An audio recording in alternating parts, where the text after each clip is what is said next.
আসসালামু আলাইকুম এভরিওয়ান। চাওয়ালার ছেলে গল্পের 8 নম্বর পার্ট। তো চলো বেশি কথা না কইয়া গল্প শুরু করা যাক। রুমে ঢুকে দরজাটা বন্ধ করে বিছানায় গায়ে লিয়ে দিলাম। সারাদিনের ক্লান্তি থাকলেও একটুও ঘুম ধরছিল না। হঠাৎ মনের ভিতরে এক চরম অপরাধবোধ আমার বুকটা চেপে ধরলো। আমি উঠে আয়নার দিকে তাকালাম, নিজেকে প্রশ্ন করলাম, রাকিব তুই এটা কি শুরু করছিস? যে আঙ্কেল তোকে নিজের ছেলের মতো আশ্রয় দিলেন, পরম মমতায় পরর খরচ চালাচ্ছেন, তুই তার বিশ্বাসের অমর্যাদা করছিস। তার মেয়ের সাথে প্রেমের সম্পর্কে জড়িয়ে তুই তো ওনার পিঠে ছুরি মারছিস। আমার লক্ষ্য ছিল প্রতিষ্ঠিত হয়ে বাবার স্বপ্ন পূরণ করা, কিন্তু আরিশার প্রতি এই গভীর আসক্তি আমাকে আমার মূল পথ থেকে দূরে করে দিচ্ছে। আমি বুঝতে পারলাম এখানে থাকলে আরিশার মায়া আমি কোনোভাবেই কাটাতে পারবো না। আর এটা চলতে থাকলে একদিন সব জানাজানি হবে। তখন আঙ্কেল আন্টির চোখের সেই ঘৃণা আমি সহ্য করতে পারবো না। তাই সিদ্ধান্ত নিলাম এই বাসা ছেড়ে আমি চলে যাব। আমাকে যেতেই হবে। তাই আমি একটা সাদা কাগজ বের করলাম, কলমটা হাতে নিতেই হাতটা কেঁপে উঠলো। আরিশার জন্য একটা শেষ চিঠি লিখলাম।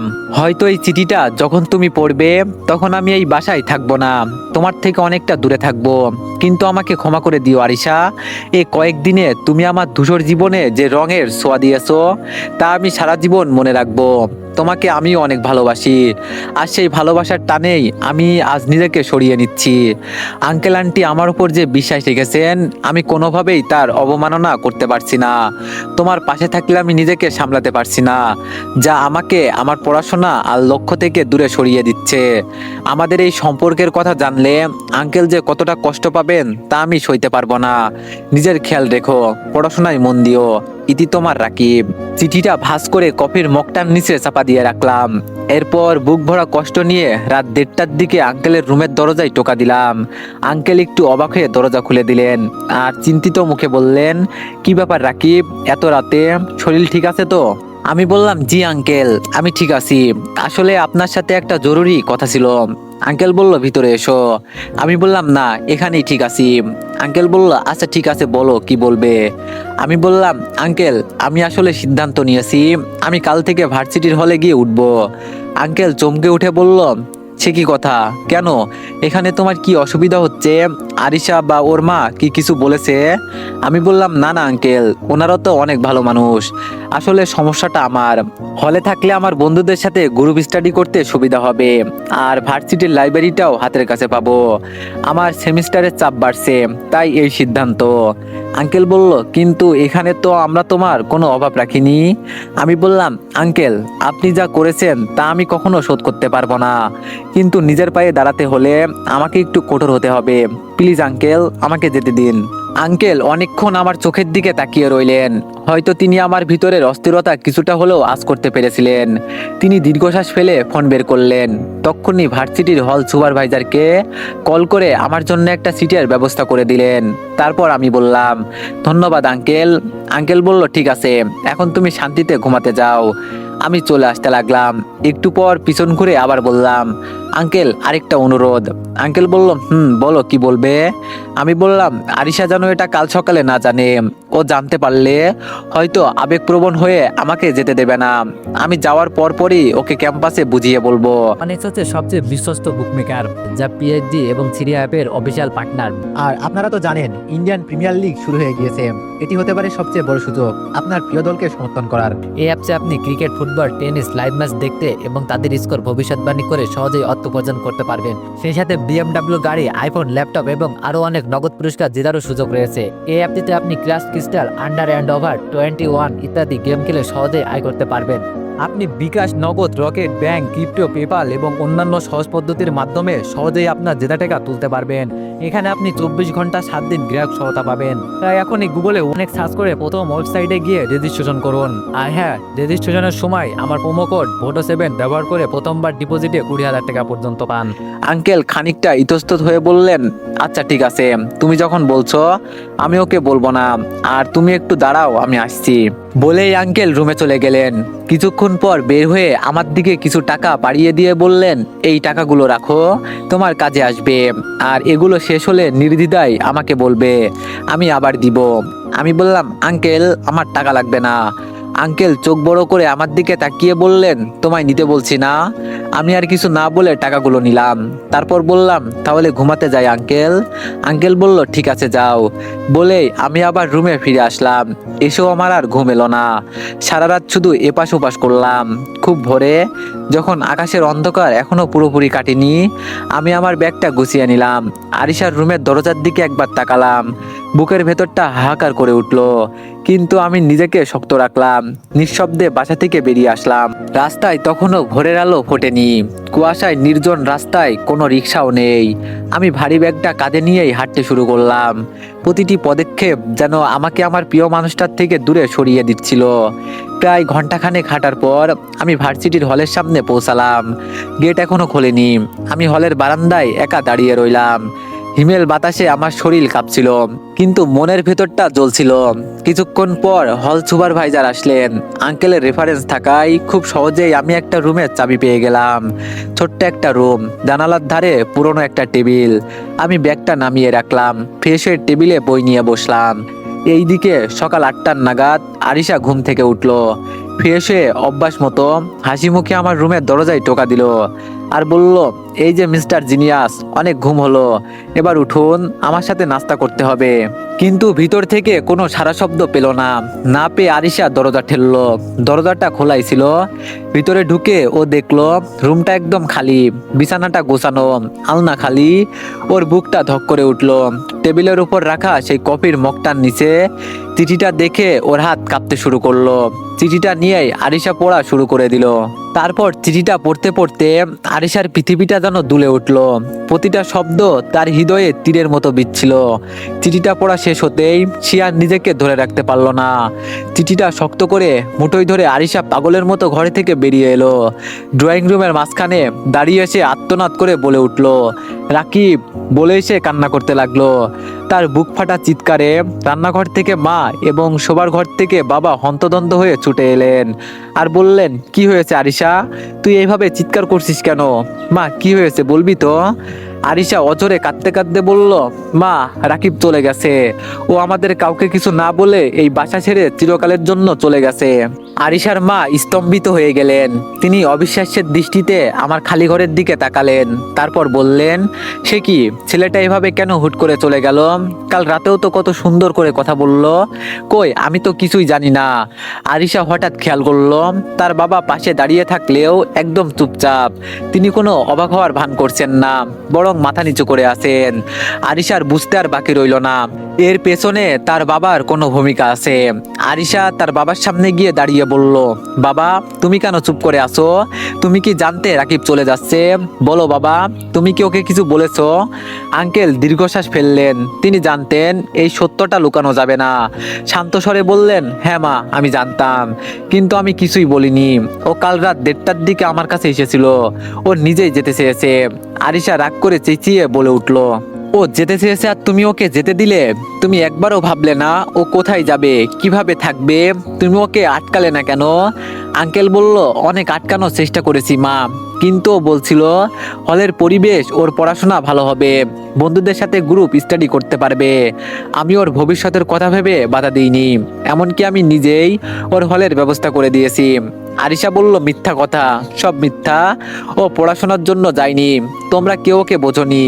ও নিজেকে অপরাধী ভাবছিল, তাই পালিয়ে গেছে। আঙ্কেল বলল, অপরাধী ভাবছিল মানে? আরিশা কিছু না বলে চোখ দিয়ে টপ টপ করে পানি ফেলতে ফেলতে রাগে আর অভিমানে এক মুহূর্ত সেখানে না দাঁড়িয়ে চলে যেতে লাগলো। আরিশার যাওয়া দেখে পিছন থেকে আরিশার মা বলে উঠলো, আরিশা, কোথায় যাচ্ছিস তুই? শোন মা। কিন্তু আরিশা কোনো কথাই শুনলো না, সোজা গাড়ি নিয়ে বেরিয়ে গেল। গাড়ি চালাতে চালাতে ওর চোখের জল আর বাদ মানছিল না। আরিশা গাড়ি চালিয়ে ভার্সিটির হলের সামনে পৌঁছালো। ওর চোখে মুখে এক অদ্ভুত জেদ ফুটে উঠেছে। গেট দিয়ে ভিতরে ঢোকার সময় দারোয়ান আটকাতে চেয়েছিল, কিন্তু আরিশা রাগী মুখ দেখে সাহস পেল না। সোজা হল সুপারভাইজারের কাছে গিয়ে রুম নাম্বার জেনে নিয়ে ও আমার রুমের সামনে এসে দাঁড়ালো। সজোরে দরজায় লাথি মারতেই শব্দ শুনে আমি পড়ার টেবিল থেকে চমকে উঠলাম। চোখ মিলতেই দেখলাম আরিশা দাঁড়িয়ে আছে, চুলগুলো এলোমেলো আর চোখ দুটো কান্নায় লাল হয়ে ফুলে আছে। বুকটাও রাগে ধড়ফড় করছে। আমি চেয়ার ছেড়ে এক লাফে উঠে দাঁড়ালাম। তারপর বললাম, আরিশা, তুমি তুমি এখানে কিভাবে এলে? আর এই অবস্থা কেন তোমার? আরিশা কোনো উত্তর দিল না। ও ধীর পায়ে রুমের ভিতরে ঢুকলো। ওর দৃষ্টিতে এমন এক তেজ ছিল যা দেখে আমি 2 পা পিছিয়ে গেলাম। করিডোরে থাকা অন্য ছেলেরা উকিঝুঁকি দিতে লাগলো। আরিশা দাঁতে দাঁত চেপে বলল, তোমাকে এখানে আসার পারমিশন কে দিয়েছে রাকিব? কোন সাহসে তুমি ওই বাসা থেকে বের হয়েছো? আমি বললাম, আরিশা প্লিজ শান্ত হও, কথা শোনো আমার, এখানে সিনকেট করো না, সবাই দেখছে তো, দেখো হলের ছেলেরা জমা হয়ে গেছে। আরিশা চিৎকার করে বলল, দেখুক, সবাই দেখুক, আমার বইয়েই গেছে। তুমি ভেবেছিলে একটা চিরকুট লিখে পালিয়ে আসবে আর আমি সেটা মেনে নেব? তুমি নিজেকে কি ভাবো? আমার ভালোবাসা কি এতই সস্তা যে তুমি চাইলেই ছুঁড়ে ফেলে দিতে পারবে? আমি বললাম, আমি ছুঁড়ে ফেলিনি আরিশা, আমি আমাদের ভবিষ্যতের কথা ভেবেছি, আঙ্কেলের সম্মানের কথা ভেবেছি। আঙ্কেল আমাকে ছেলের মতো বিশ্বাস করেছেন, আমি সেই বিশ্বাসের মর্যাদা দিতে চেয়েছি। আরিশা আমার কলার চেপে ধরে বলল, বিশ্বাস ইজ মাই ফুড। আমাকে একা ফেলে পালিয়ে আসাটা বুঝি বিশ্বাসের মর্যাদা? আমি দেখলাম পরিস্থিতি নিয়ন্ত্রণের বাইরে চলে যাচ্ছে, দরজার বাইরে ভিড় আরো বাড়ছে। আমি বললাম, আরিশা তুমি প্লিজ আমার হাত ছাড়ো, আমরা পরে ক্যাম্পাসে এটা নিয়ে কথা বলবো, তুমি এখন বাসায় যাও, আঙ্কেল আন্টি চিন্তা করবেন। আরিশা আমার হাত শক্ত করে ধরে টানতে টানতে বলল, বাসায় তো তুমি যাবেই, এখনই যাবে আমার সাথে, এই নোংরা হলে এক মুহূর্ত আমি তোমাকে থাকতে দিব না। আমি বললাম, আরিশা পাগলামি করো না, ছাড়ো আমাকে, আমি যাব না, আমি সিদ্ধান্ত নিয়ে নিয়েছি। আরিশা আমার কোনো কথাই শুনছে না, সে যেন আজ হিতাহিত জ্ঞান হারিয়ে ফেলেছে। করিডোরে হলের ছেলেদের ভিড় আরো বেড়ে গেছে, সবার মুখে বাঁকা হাসি। আরিশা আমার হাতটা এমন ভাবে মুচড়ে ধরে টানছে যে আমার কবজিতে প্রচন্ড ব্যথা শুরু হয়ে গেছে। আমি বারবার নিজেকে ছাড়িয়ে নেওয়ার চেষ্টা করছি, কিন্তু আরিশার শরীরের সমস্ত শক্তি যেন আজ হাতে এসে জমা হয়েছে। আমি নিচু গলায় বললাম, আরিশা হাত ছাড়ো। সবাই হাসাহাসি করছে। তুমি মেয়ে হয়ে ছেলেদের হলে ঢুকে এসব করছো, তোমার নিজের সম্মানের কথা অন্তত একবার ভাবো। আরিশা এবার ঘুরে দাঁড়িয়ে সবার সামনে চিৎকার করে বলল, যে হাসার সে হাসুক, আই ডোন্ট কেয়ার, যদি ভালোই ভালোই না যাও তবে আমি এখনই আজ কেলেঙ্কারি বাঁধিয়ে দেব। আমার ধৈর্যের বাঁধ এবার ভেঙে গেল। চারপাশে ছেলেদের নোংরা চাহনি আর টিটকারি আমার মগজে গিয়ে বিচ্ছে, নিজেকে প্রচন্ড ছোট মনে হচ্ছে। আঙ্কেলের যে সম্মানের কথা ভেবে আমি এখানে এসেছি, আরিশা আজ এই হলের করিডোরে সেই সম্মান ধুলোয় মিশিয়ে দিচ্ছে। তাই আমি এক ঝটকায় দিয়ে ওর হাতটা সরিয়ে দিলাম।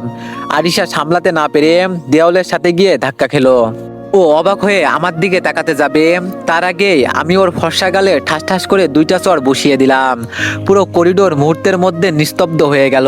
যে ছেলেরা হাসাহাসি করছিল তারাও থমকে দাঁড়ালো। আরিশা তার গালে হাত দিয়ে পাথরের মতো দাঁড়িয়ে রইল। ছেলেগুলো আস্তে আস্তে কেটে পড়ছে, ওর চোখ দিয়ে টলমল করে জল গড়িয়ে পড়ছে। ও বোধহয় স্বপ্নেও ভাবিনি যে আমি ওর গায়ে হাত তুলবো। আমি হাঁপাতে হাঁপাতে বললাম, যথেষ্ট হয়েছে আরিশা, অনেক হয়েছে। তোমার এই পাগলামি আর জেদের একটা সীমা থাকা উচিত।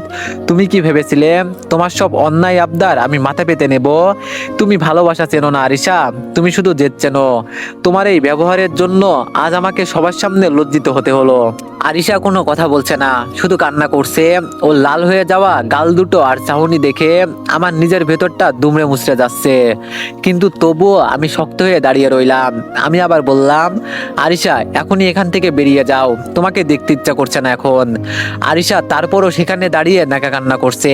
তাই আমি জোরে ধমক দিয়ে বললাম, কি হলো, এখনো দাঁড়িয়ে আছো কেন? Get out from here.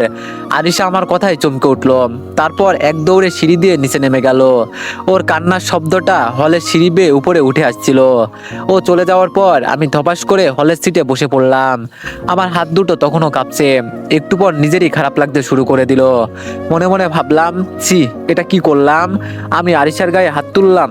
হলের সেই নিস্তব্ধ রুমে আমি পাথরের মতো বসে আছি। নিজের হাতের তালুটার দিকে তাকিয়ে আমার ঘৃণা হচ্ছে এখন।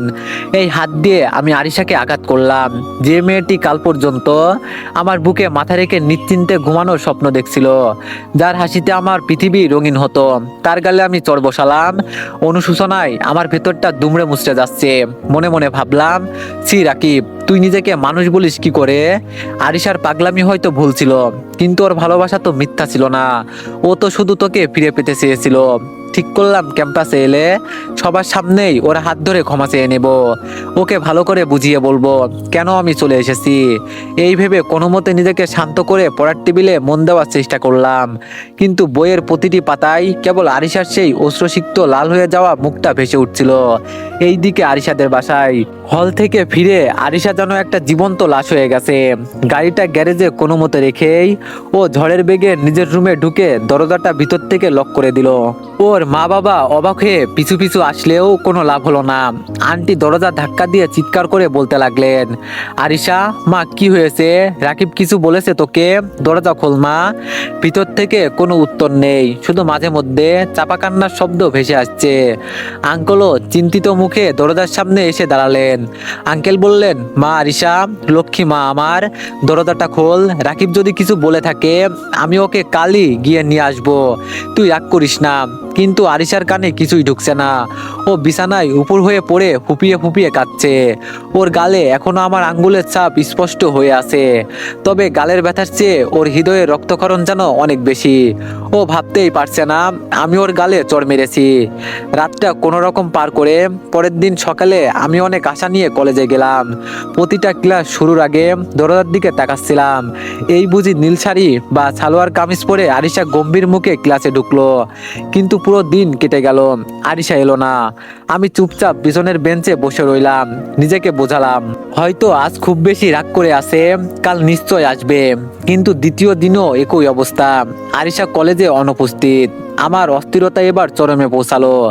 অন্যদিকে আরিশাও গত 2 দিন ধরে রুম থেকে বের হয়নি, দানা পানি কিছুই স্পর্শ করেনি। আন্টি দরজার বাইরে খাবারের থালা নিয়ে বসে কেঁদেছেন।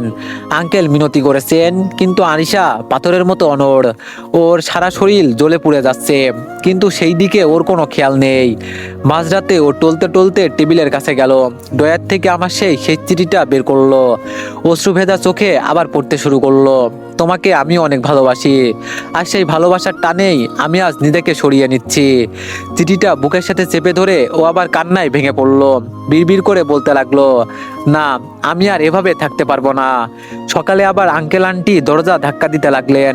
আঙ্কেল এবার বেশ কঠোর গলায় বললেন, আরিশা অনেক হয়েছে, এবার দরজা খোল, না হলে আমি কিন্তু দরজা ভেঙে ফেলবো। ভিতর থেকে এবারও কোনো সারা শব্দ নেই, এক গভীর নিস্তব্ধতা বিরাজ করছে। আঙ্কেলের মনে এক অজানা আশঙ্কা দানা বাঁধতে শুরু করলো। তিনি আন্টির দিকে তাকাতেই দেখলেন আন্টি ভয়ে কাঁপছেন। আঙ্কেল তখন শরীরে সর্বশক্তি দিয়ে দরজা ধাক্কা দিতে শুরু করলেন। দরজা ভেঙে ভিতরে প্রবেশ করতেই যা দেখলেন তা দেখার জন্য তারা কেউই প্রস্তুত ছিলেন না। আন্টি এক মুহূর্তের জন্য পাথর হয়ে গেলেন, তারপর বুক ফাটায় কার্তনাদ করে মেঝোতে আসতে পড়লেন। মেঝোতে আরিশা নিথর হয়ে পড়ে আছে, তার সাদা সালোয়ার কামিজের একাংশ রক্তে ভিজে লাল হয়ে গেছে। বাম হাতের কবজিটা ধারালো কিছু দিয়ে কাটা, আর সেখান থেকে চুইয়ে পড়া রক্ত মেঝোতে জমাট বেঁধে আছে। আরিশার ফর্সা মুখটা ফ্যাকাশে একদম সাদা হয়ে গেছে, কিন্তু আশ্চর্যের বিষয় হলো এই সময়ও তার ডান হাতটা শক্ত করে একটা ভাঁজ করা কাগজ আঁকড়ে ধরে আছে, সেই রক্তে ভেজা চিঠিটা। আন্টি পাগলের মতো আরিশার মাথাটা নিজের কোলে তুলে নিয়ে চিৎকার করতে লাগলেন, আরিশা ওরে আমার মারে, চোখ খোল মা।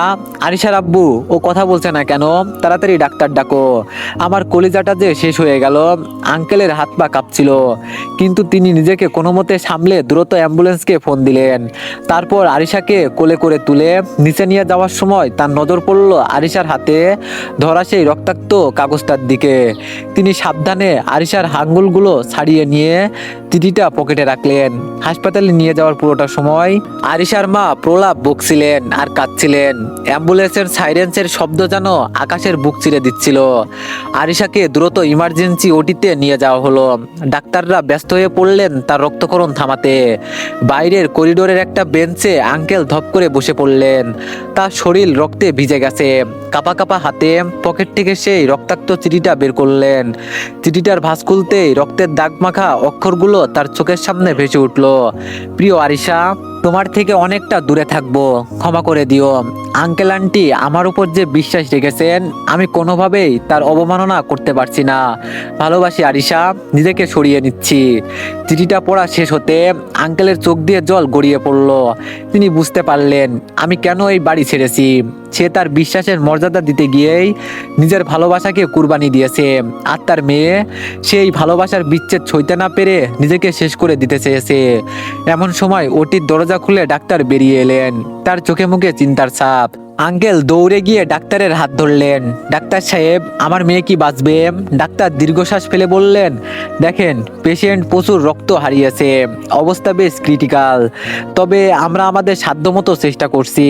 আরো কয়েক ঘন্টা না গেলে কিছু বলা যাচ্ছে না, তবে মনে হচ্ছে ওনার বেঁচে থাকার ইচ্ছাশক্তি যেন একদমই ছিল না, তাই এমনভাবে চেষ্টা করেছেন। আঙ্কেল করিডোরে দাঁড়িয়ে এক পা পিছিয়ে হেলান দিলেন। ডাক্তার অবস্থাটা টের পেয়ে বললেন, ডাক্তার বলল, প্লিজ নিজেকে সামলান, আমরাও আমাদের মতো চেষ্টা করছি। আঙ্কেল বলল, ডাক্তার প্লিজ আমার মেয়েকে বাঁচান, যত টাকা লাগে আমি দিব। ডাক্তার বলল, দেখুন এখানে টাকা বড় কিছু নয়, কতটা খুব গভীর আর রক্তক্ষরণও বেশি হয়েছে, তাই একটু সমস্যা, তবুও আমরা চেষ্টা করছি, বাকিটা আল্লাহর ইচ্ছে। বলে ডাক্তার আবার ইমার্জেন্সি রুমে চলে গেলেন। তিনি দেয়ালে হেলান দিয়ে স্লাইড করে নিচে বসে পড়লেন। তারপর কিছু একটা ভেবে পকেট থেকে ফোনটা বের করতে গিয়ে আঙ্কেলের হাত কাঁপছিল। তিনি দ্রুত হল সুপারভাইজারের নাম্বার ডায়াল করলেন। ফোন ধরতেই আঙ্কেল বলে উঠল, হ্যালো সুপারভাইজার সাহেব, আমি আরিশার বাবা বলছি। রাকিব কি রুমে আছে? সুপারভাইজার বলল, জি, ও তো আজ সারাদিন রুম থেকে বেরি হয়নি। কি হয়েছে ভাই, আপনার গলা এমন লাগছে কেন?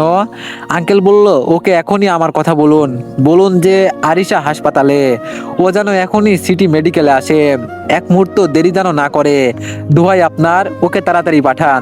এইদিকে হলের সেই ছোট স্যাঁতস্যাঁতে রুমে আমি বইয়ের দিকে তাকিয়েছিলাম, কিন্তু একটা অক্ষরও বুঝতে পারছিলাম না। বারবার আরিশার কথা মনে পড়ছে। হঠাৎ দরজায় সজোরে ধাক্কা পড়ল। সুপারভাইজার সাহেব হন্তদন্ত হয়ে ভিতরে ঢুকলেন, তার চোখে মুখে আতঙ্ক। তারপর বললেন, রাকিব। আমার বুকটা ধক করে উঠল। তারপর বললাম, জি বলেন স্যার। সুপারভাইজার বলল, আরিশার বাবা ফোন করেছিলেন। আমি বললাম, কি হয়েছে স্যার? আঙ্কেল ফোন করেছিলেন কেন? সুপারভাইজার বলল, আরিশা হাসপাতালে, সিটি মেডিকেলে ইমার্জেন্সিতে আছে। ওর বাবা বললেন তোমায় এখনই যেতে, অবস্থা নাকি খুব খারাপ। কথাটা শোনা মাত্রই আমার হাত থেকে কলমটা মেঝেতে পড়ে গেল। চারপাশটা যেন বনবন করে ঘুরতে শুরু করলো। আমি স্তব্ধ হয়ে বললাম, হাসপাতালে কেন, কি হয়েছে ওর? সুপারভাইজার বলল, বিস্তারিত বলেননি, শুধু বললেন এখনই যেতে। যাও বাবা, দেরি করো না। আমি আর একটা মুহূর্ত অপেক্ষা করলাম না। পায়ের জুতোটা ঠিক মতো পরার সময়টুকু পেলাম না। পাগলের মতো হল থেকে বেরিয়ে দৌড়াতে শুরু করলাম। রাস্তায় কোনো রিক্সা বা সিএনজি পাচ্ছি না। আমি উম্মাতের মতো মেন রোডের দিকে দৌড়াচ্ছি। আমার চোখের সামনে বারবার ভেসে উঠছিল আরিশার সেই লাল হয়ে যাওয়া গাল দুটো, যেখানে আমি চড় মেরেছিলাম। নিজের ওপর তীব্র ঘৃণা হচ্ছে এখন। মনে মনে চিৎকার করে বলছিলাম, আরিশা তুমি এমন কিছু করো না যার জন্য আমি সারা জীবন নিজেকে ক্ষমা করতে না পারি। আমি তোমাকে ফিরিয়ে দেওয়ার নাটক করেছি শুধু তোমার বাবার সম্মানের জন্য, কিন্তু তুমি ছাড়া আমার তো কেউ নেই আরিশা। বুকের ভেতরটা ফেটে যাচ্ছিল, নিঃশ্বাস নিতে কষ্ট হচ্ছিল, কিন্তু আমি থামলাম না। একটা রিক্সা পেলাম আর তাকে বললাম, মামা যত টাকা লাগে দেব, শুধু তাড়াতাড়ি সিটি মেডিকেলে চলেন। রিক্সায় বসে আমার সারা শরীর কাঁপছিল। আমি দুই হাত দিয়ে নিজের মুখ চেপে ধরলাম। তারপর বললাম, হে আল্লাহ, আপনি ওকে ফিরিয়ে দিন।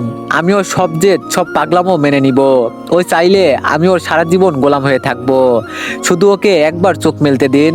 হাসপাতালে পৌঁছাতে পৌঁছাতে আমার চোখের পানি গাল বেয়ে পুরো শার্ট ভিজিয়ে দিচ্ছিল। আমি পাগলের মতো করিডোর দিয়ে দৌড়াচ্ছি। ইমার্জেন্সির সামনে যেতেই দেখলাম আঙ্কেল আর আন্টি বসে আছেন।